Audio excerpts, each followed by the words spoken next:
আসসালামু আলাইকুম রহমতুল্লাহি বারাকাতু। আপনাদেরকে দেখাচ্ছি বাংলাদেশ চলচ্চিত্র উন্নয়ন কর্পোরেশনের ভিতরে। আমি একটা কাজে গিয়েছিলাম। এক সময় আমি এখানে কর্মরত ছিলাম।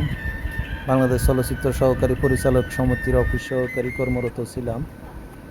তো আমি গিয়েছিলাম, আমার সেই পুরানা লোকজন কেউ না কেউ, কারো না কারোর সাথে হয়তো বা দেখা হবে।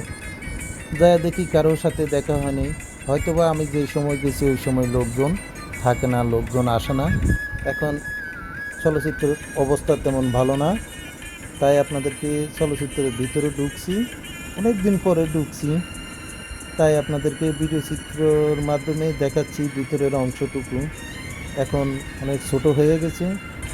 এই চলচ্চিত্রের অংশটুকু অনেক অনেক বড় ছিল, এখন অনেক ছোট হয়ে গেছে, লোকজনও কম।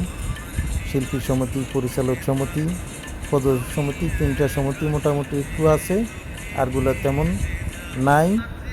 তবে লোকজন জনসংখ্যা খুবই কম দেখা যাচ্ছে একেবারে। এটা হয়েছে আপনার সময় দুপুরের সময়, 12টা, 12:30 এরকম টাইমে। দেখেন একেবারে শূন্য, জনসংখ্যা নেই। আসে বিকালবেলা হলে অনেকে আসে, আড্ডা দেয়, সবাই আসে। হয়তোবা আমি যেই সময় গেছি ওই সময় কোনো লোকজন ছিল না। সেই আমার চেনা মুখগুলা, অনেক চেনা মুখগুলা, অনেক পরিচিত মুখগুলা কারোর সাথে দেখা হলো না। ইনশাল্লাহ দেখা হবে। আমি আবার যাব, গিয়ে দেখা হবে যে কোনো একজনের সাথে।